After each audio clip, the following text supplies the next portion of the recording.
Assalamualaikum warahmatullahi wabarakatuh. Alhamdulillahi rabbil alamin, wassalatu wassalamu ala habibina al-mustafa al-karim wa ala alihi wa ashabihi ajma'in, amma ba'du. Ikhwanal muslimin wal muslimat rahimakumullah. Di akhir-akhir ini sudah banyak dilihat oleh mata kepala kita sendiri. Banyak musibah di mana-mana terjadi. Maka tidak lain kecuali kita menambahkan dan meningkatkan iman kita kepada Allah Subhanahu wa taala dengan cara berdoa, bermunajat kepada Allah Subhanahu wa taala akan dijauhkan, agar supaya dijauhkan dari bala, dari musibah dan dari murka Allah Subhanahu wa taala. Maka disampaikan di sini, diriwayatkan oleh Al-Imam Al-Bazzar melalui Ibnu Umar radhiyallahu an, bahwasanya khamsun minal iman man lam yakun fihi syai'un minhunna fala imana lah.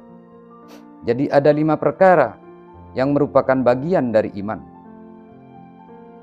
Dan barang siapa man lam yakun fihi syai'un minhunna fala imana lah, barang siapa dalam dirinya tidak terdapat salah satu di antaranya, maka berarti dia masih belum memiliki iman.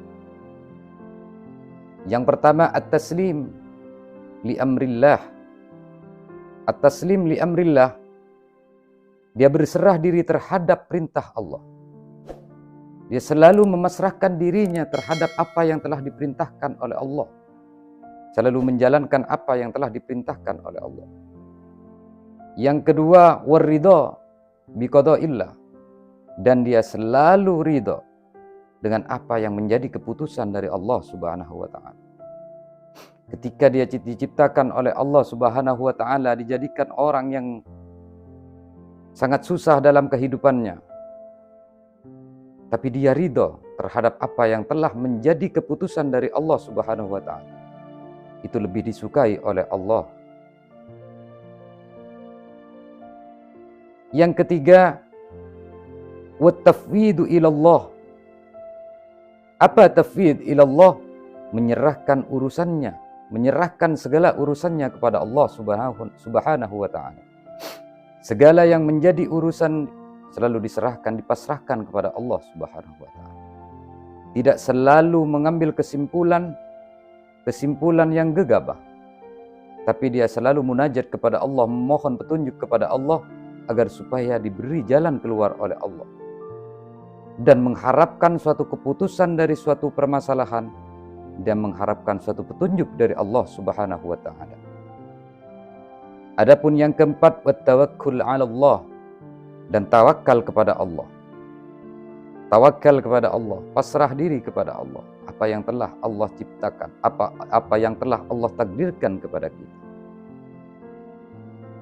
Jadi ketika ada suatu permasalahan, kita tawakal kepada Allah. Setelah kita berdoa, bermunajat kepada Allah, maka kita pasrahkan kepada Allah Subhanahu wa taala. Adapun yang kelima, was-sabru inda sadamati, yaitu bersabar di awal musibah. Dia selalu bersabar apa yang menimpa dirinya. Ketika kita diberi suatu cobaan oleh Allah, maka kita selalu bersabar apa yang telah diberikan oleh Allah. Karena saudaraku sekalian yang dirahmati oleh Allah, Allah tidak mempunyai sifat yang kejam. Allah mempunyai sifat yang adil. Maka dari itu, seluruh apa yang telah diberikan oleh Allah itu sesuai dengan kapasitas kemampuan kita, dan sesuai dengan apa yang akan menjadi tanggung jawab kita di akhirat kelak. Maka segala cobaan yang telah diberikan oleh Allah kepada kita semuanya, itu sudah setara dengan kemampuan-kemampuan yang dimiliki kita semua. Karena tidak mungkin orang yang tingkat sekolahnya SD akan diberi suatu cobaan oleh Allah tingkatan SMP ataupun SMA. Maka difirmankan oleh Allah, la yukallifullahu nafsan illa wus'aha. Jadi Allah memberi suatu cobaan kepada makhluknya sesuai dengan kemampuan, sesuai dengan kapasitas kemampuan mereka masing-masing. Jadi kalau tidak mampu, tidak mungkin Allah memberikan cobaan yang seperti itu. Maka ikhwanal muslimin rahimakumullah, di akhir-akhir ini, karena sudah masuk ke era akhir zaman, maka susah kita akan menilai ulama, menilai orang yang alim, yang memang akan didamba-dambakan oleh Allah Subhanahu wa Ta'ala. Maka disebutkan diriwayatkan oleh Al-Imamul Qadai. Riwayat ini dari Ibnu Umar radhiyallahu an. Siapa Ibnu Umar? Abdullah bin Umar radhiyallahu an. Maka disebutkan di sana orang-orang pilihan Allah, yaitu khairu ummati ulama'uha. Orang-orang yang terpilih dari umatku adalah ulama. Wa khiyaru ulama'iha ruhama'uha. Dan para ulama yang terpilih adalah orang-orang yang paling belas kasihan. Ulama yang orang yang alim, yang punya belas kasihan terhadap siapapun, maka orang itulah yang didamba-dambakan oleh Allah Subhanahu wa Ta'ala. Dan dia akan diampuni 40 macam dosanya sebelum satu dosa diampuni bagi orang-orang yang jahil. Orang yang jahil belum diampuni satu dosanya, tapi Allah Subhanahu wa Ta'ala telah mengampuni ulama orang yang alim 40 dosa. Lalu ulama yang seperti apa? Ini akan menjadi suatu pertanyaan. Lalu ulama yang seperti apa? Orang alim yang seperti apa yang menjadi kriteria-kriteria tersebut? Karena Allah telah berfirman, "Innama yakhshallah min ibadihil ulama." Sesungguhnya yang takut kepada Allah di antara hamba-hambanya hanyalah ulama. Lalu yang dinilai ulama, yang didambakan oleh Allah Subhanahu wa Ta'ala adalah ulama yang benar takwa kepada Allah Subhanahu wa Ta'ala. Orang yang mempunyai keilmuan, orang yang alim, tapi dia bertakwa kepada Allah. Itulah yang didambakan oleh Allah Subhanahu wa Ta'ala. Namun ulama akan terbagi menjadi dua. Ada ulama usu, a'udzubillah, summa na'udzubillah. Ada ulama ul-amilin, ulama yang amilin. Maka disebutkan, diriwayatkan oleh Al-Hakim melalui Abdullah bin Umar radhiyallahu an, bahwasanya hiyarukum man dzakarakum billahi ru'yatuhu wa zada fi ilmikum mantiku wa raubakum fil akhirati amalu.